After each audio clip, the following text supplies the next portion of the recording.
paz na região, só afasta. E a reação agora de Israel, que você está me colocando como desproporcional, eu não vou discutir agora o poder do uso da força, e eu assim, me entristece, e eu novamente falo aqui, a gente está com um amigo muçulmano aqui também, me entristece imensamente de ver as cenas em Gaza. Me identifico, são os meus primos, queria poder estar, eu publiquei anteontem um vídeo no meu Instagram, que o meu sonho é poder ir para Gaza comer um hummus com os amigos palestinos, e para o Líbano comer um hummus com meus amigos libaneses, e para a Síria comer um hummus com meus amigos sírios. A gente não tem como normalizar um grupo que faz o que o Hamas fez, achando que isso é resistência. Isso não é resistência. O presidente palestino falou que o Hamas não representa o povo palestino. É preciso que a causa palestina se separe, se afaste do Hamas, do Hezbollah, do Irã. Eles não estão ajudando a causa de vocês. Não estão ajudando. Não estão ajudando. O que seria proporcional? O Israel não... O que seria proporcional? 2.000 israelenses invadir Gaza e matar exatamente o mesmo número de bebês, exatamente o número de mulheres, exatamente o número de pessoas em pontos de ônibus de idade, sequestrar exatamente o número de pessoas que foram sequestradas, matar exatamente o número de homens atirando.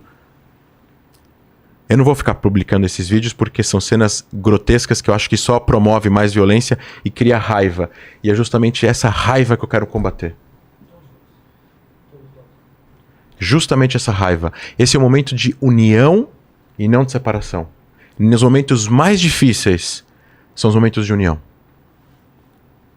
São os momentos que as pessoas se dão as mãos e falam, a gente precisa parar o terrorismo e ser a favor dos dois lados. Mas não tem como a gente colocar em pé de igualdade. O que seria proporcional? Sequestrar 250 pessoas? Matar 1.300 pessoas assassinadas? As crianças... 40 bebês mortos, não foram 40 degolados. Eu vi foto de 2 bebês queimados e de um degolado. Eu posso te mostrar depois daqui, se você quiser. Eu vi foto de pessoas carbonizadas em carros que estavam tentando fugir dessa festa, rave do lado. Eu vi foto de pessoas carbonizadas com as mãos atadas. Elas foram queimadas depois de serem as mãos atadas. Se isso não é terrorismo... eu não sei mais o que é. E o que seria então proporcional? Israel não deveria então atacar alvos do Hamas?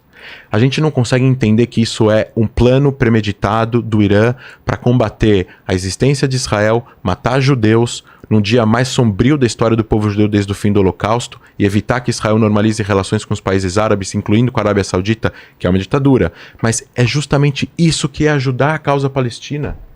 Quanto mais estados árabes terem relação com Israel, mais eles vão ter uma leverage.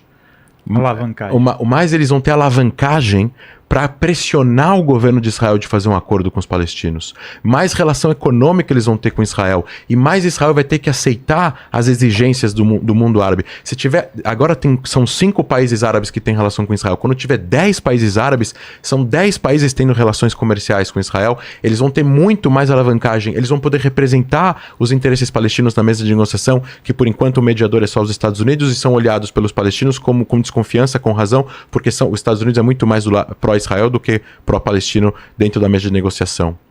Eles eram contra isso e eles conseguiram, as relações foram congeladas. O processo de paz entre Israel e Arábia Saudita foi congelado por enquanto. Eu acho que vai retornar no futuro próximo, mas foi congelado. Isso não ajuda a aproximar os lados. Até 3 meses atrás, o número de palestinos que podiam entrar em Israel para trabalhar era de 80 mil pessoas. Tinha subido gradativamente nos últimos anos. Era 20 mil, subiu para 40 mil, subiu para 80 mil. Vários palestinos estavam trabalhando em Israel.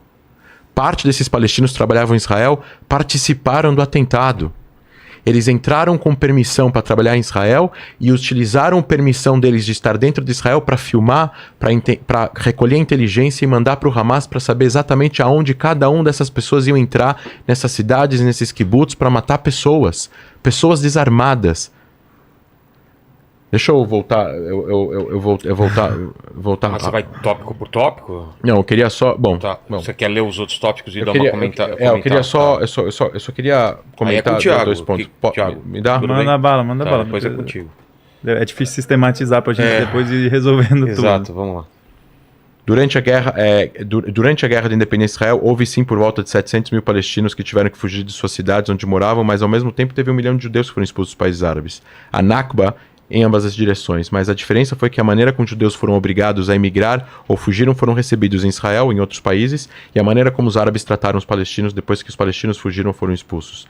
A explicação à questão dos refugiados é o que eu recomendo você a ler no livro Guerra do Retorno, que eu te dei, da Einat Wilf, que inclusive é uma pessoa de esquerda em Israel. Você falou, Israel deixou de colonizar Gaza em 2005, mas impôs um bloqueio e a transformou numa prisão de sem teto num campo de concentração. E eu escrevi aqui, o bloqueio atual é a consequência do terrorismo. O bloqueio só foi aplicado porque o Hamas ganhou as eleições e não reconheceu acordos passados. A gente está falando em lei internacional, o Hamas ganha as eleições, a autoridade palestina reconhece Israel, o Hamas tinha que reconhecer Israel também e negociar com Israel, da mesma forma que a autoridade palestina reconhece Israel e negocia com Israel. E tem relações ministeriais com Israel todos os dias. Acordos de segurança, acordos de comunicação, acordos hospitalares, acordos científicos. Existe um acordo entre a autoridade palestina e Israel. O Hamas tinha que... todo mundo pediu para o Hamas. Vocês ganharam a eleição, 74 cadeiras de 128, agora vocês têm que reconhecer acordos passados. É o beabá do regimento internacional. Eles não reconheceram e continuaram a aplicar o terrorismo e continuaram a jogar fogo. O fenômeno dos foguetes é de 2001. Não tinha bloqueio de 2001 até 2007. Só em 2007 começou a ser aplicado o bloqueio. O bloqueio é por terra e por